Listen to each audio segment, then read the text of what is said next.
জুতো ছাড়া শুধু খালি পায়ে ঘাসের ওপর হাঁটলে শরীরের ভেতর কেমন ম্যাজিক হতে পারে তা কি আপনি জানেন? চলুন দেখি টানা ৩০ দিন ঘাসের ওপর হাঁটার অবিশ্বাস্য এই চ্যালেঞ্জ।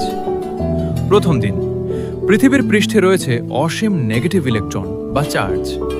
খালি পায়ে ঘাসে পা রাখার সাথে সাথেই সেই ইলেকট্রনগুলো আপনার পায়ের তলা দিয়ে সরাসরি শরীরে প্রবেশ করতে শুরু করে, যা ব্রেনকে তাৎক্ষণিক শান্ত করে দেয়।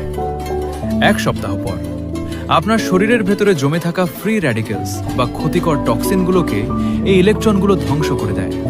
ফলে আপনার রক্ত আগের চেয়ে অনেক পাতলা হয় এবং রক্ত সঞ্চালন জাদুর মতো স্মুথ হয়ে যায়। ২১ দিন পর আপনার হাড়ের জয়েন্টে জয়েন্টে যে পুরনো ব্যথা বা ইনফ্লামেশন ছিল তা একদম গায়েব হয়ে যাবে। আপনার নার্ভাস সিস্টেম বা স্নায়ুতন্ত্র পুরোপুরি রিল্যাক্স হওয়ায় রাতে আপনার বাচ্চাদের মতো গভীর ঘুম হবে। ৩০ দিন পর প্রকৃতির সাথে এই কানেকশনের ফলে আপনার স্ট্রেস লেভেল 0 হয়ে যাবে এবং আপনি অবিশ্বাস্য পজিটিভ এনার্জি অনুভব করবেন।